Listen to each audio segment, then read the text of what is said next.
him. I want to watch the news. Are you making headway at least? This is the news.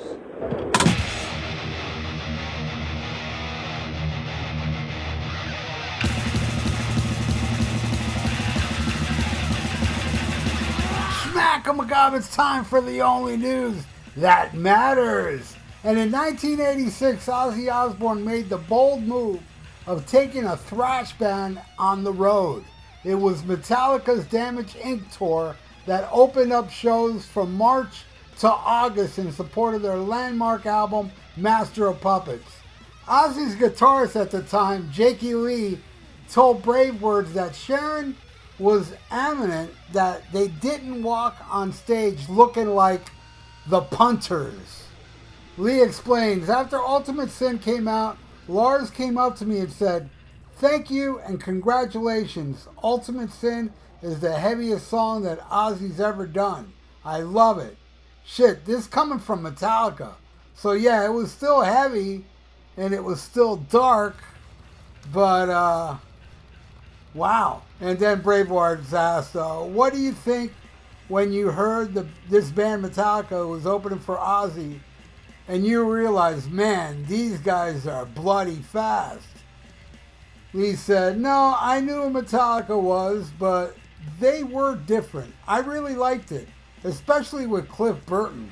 Nothing against any of the bass players, but that guy was magic. I'm glad I got to see them all those times with Cliff. They were heavy as shit. They were angry. There was nothing polished or pretty about them. I thought that was awesome, especially the Ultimate Sin tour. That's where we had to dress a certain way, you know? Ozzy had this gold glitter, big shouldered thing going on, and he had a guy that made clothes for everybody. You couldn't dress yourself if you were an Ozzy. Not back then. So you had to go to the clothing designer and say what you wanted. And I remember seeing Ozzy's outfit, seeing the bass players, and I was like, damn, if I have to wear this shit, can you please just mute it down? I mean, most of my shit is black and white. There's no glitter, and I still felt uncomfortable. And I remember one of Sharon's things was, you can't dress like the Punters. You can't be on stage and look like you can also be in the front row. When I joined, she told me that, and I remember that. But I didn't think we had to go that far. And I love that Metallica went out in jeans and t-shirt and just fucking tore it up. I thought that was awesome. It had a punk attitude toward it. Yeah, there you go. Unfortunately, I did not see Metallica open for Ozzy on the Ultimate Sin. By the time they came down here, Metallica already left to Europe, where Cliff died, and we got Queensryche, which is great. I saw Queensryche Rage for Order tour. That's awesome. Don't get me wrong. Better than that than some other crap. But I would have loved to have seen Cliff Burton. You know, I never got to because Metallica never played Florida with Cliff.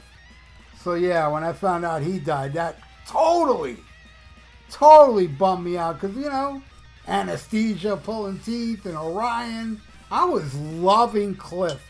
Back then when he was alive, I mean, I loved everybody in Metallica, but I remember telling my friends, man, that Metallica bass player, you know, what he does in Orion and all this other stuff that he wrote, For Whom the Bell Tolls and stuff like that.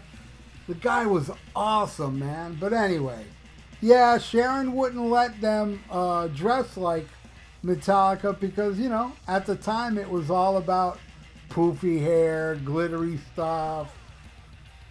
And, you know, Ozzy even releases a glittery album, which has many fans, and I'm cool with that. I don't like that album. I really don't. There's a couple songs I like, but I love Bark at the Moon. I love that stuff. And I saw that tour, and I liked that tour even more. You know, I had Motley Crue Shadow the Devil opening. I had front row for that, and it was just mind-blowing. That was like, like the second to best time I ever saw Ozzy. The best time I ever saw Ozzy was the Blizzard of Oz tour. He had something to prove. It was a smaller venue. You know, it was 1981, I think. And we already had Rudy Sarzo, Tommy Aldridge, which was such a badass rhythm section. You know, I just listened to a very early Dave Mustaine interview. I'm talking about when he was in, either he was in Metallica or he just formed Megadeth. And yeah, I think he just formed Megadeth at the time. And he said in the interview how much he freaking loved Ozzy's rhythm section, Sarzo and Aldridge. Yeah, it was Kerslake and Daisley on the albums, and damn did they do a fine job. But man, Sarzo and Aldridge, they're beasts, and they went on to do a band called Project Driver that I thought rules, and then after that they went to Whitesnake. But it was cool to see Bob Daisley with Ozzy on the Bark at the Moon tour. That was awesome. And so, before I end this Only News That Matters, what if I rank? I give you my top 10 Ozzy Osbourne songs with Jakey Lee.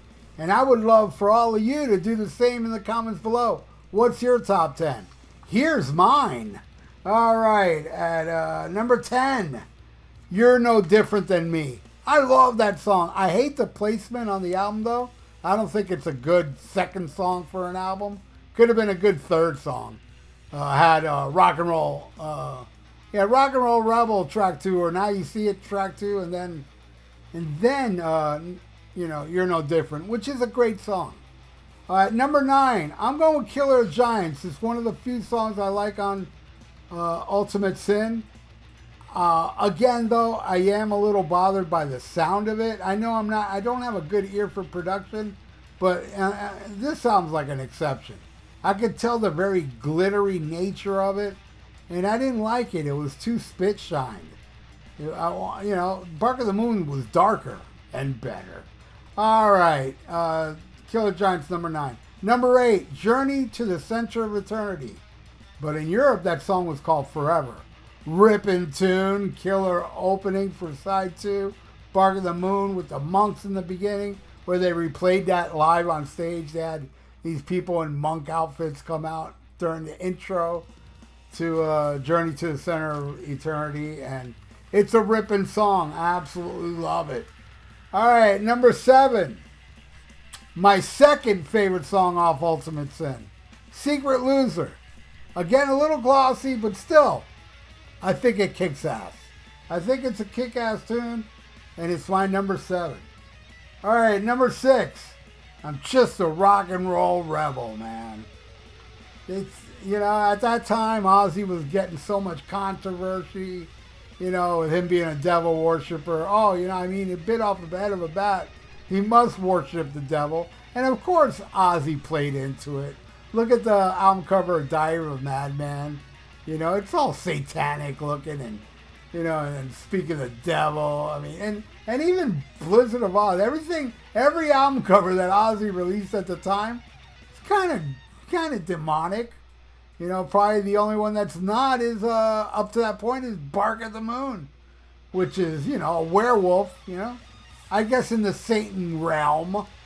But Rock and Roll Rebel, yeah. At number 5, Now You See It, Now You Don't. Ripping song. I absolutely love it. Never played live, though I did see Jakey Lee play it live with the Red Dragon Cartel. They played this song live, and I was there in Miami. It was pretty damn cool. All right. Now You See It rules. At number 4, my favorite song off of The Ultimate Sin, A Shot in the Dark. Glossy, but I love it. It's a great pop metal tune or hard rock pops tune. I absolutely love it. And you see, I'm not a big fan of the album, yet I love the biggest hit off of it. All right, Shot in the Dark. At number 3, here's one that's not on either album.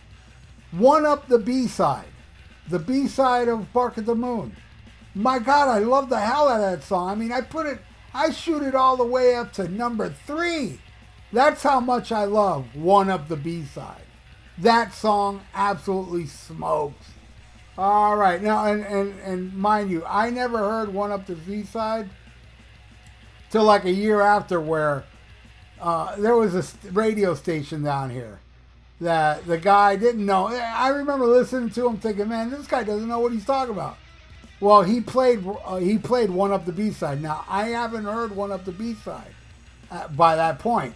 And when he played it, and at the end of the song, when it's done, he's like, that's Ozzy Osbourne. Now I'm like, man, what is this song? That's Ozzy Osbourne, One Up the B-side, one of the last recordings with Randy Rhoads. And I was like, wow, you know, and then I heard it back, I go, man, that is not Randy, that's Jakey Lee. And then later on I found the single, which I own now, and it's Jakey Lee, it's the B-side of Bark at the Moon. One Up the B-side, absolutely love it. All right, number 2, Bark at the Moon. Man, the way Jake does those solos, stretching those fingers, Jakey Lee is up there, man. Randy Rhoads and Jakey Lee are my 2 favorite Ozzy guitar players. Hands down. Hands down. No, Randy Rhoads number 1, Jakey Lee number 2. That's just the way it is. All right, now my number 1 favorite Ozzy song with Jakey Lee. Never played live. Just my favorite song he ever did with Jake. Waiting for Darkness. Just the creepiness of it. That little lick that Jake is doing in the beginning of the song. It's so killer sounding. It's just an amazing song. And Ozzy's kicking ass vocally on it. Absolutely love it.